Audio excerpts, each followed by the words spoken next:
বাহক হতে পারে বায়ু, সেক্ষেত্রে পুষ্পগুলিকে আমরা বলবো বায়ু পরাগী পুষ্প বা অ্যানিমোফিলাস পুষ্প।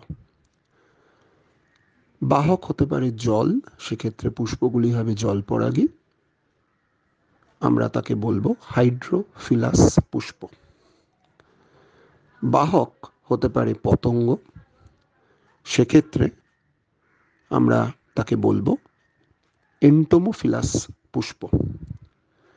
আবার বাহক হতে পারে পাখি, সেক্ষেত্রে আমরা তাকে বলবো অর্নিথোফিলাস পুষ্প।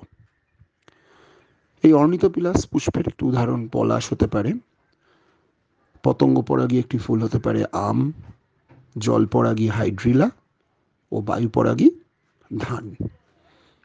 এই উদাহরণগুলো ছাড়া অন্য উদাহরণও তোমরা দিতে পারো। সপুষ্পক সস্যল উদ্ভিদের ক্ষেত্রে ডিম্বাণু ও নির্ণীত নিউক্লিয়াসের সঙ্গে দুটি পুংগ্যামেটের মিলনকে বলা হয় দ্বিনিষেক। এর ফলেই তৈরি হয় জাইগোট ও শস্য নিউক্লিয়াস, যা থেকে যথাক্রমে ডিপ্লয়েড ভ্রূণ ও ট্রিপ্লয়েড শস্য উৎপন্ন হয়। নিষেকের পর ডিম্বাশয় ফলে ও ডিম্বক বীজে পরিণত হয়।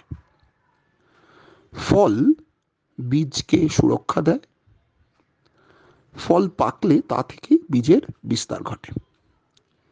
আবার বীজের পুরু বীজত্বক ভ্রূণকে রক্ষা করে, খাদ্যবস্তুর সঞ্চয় করে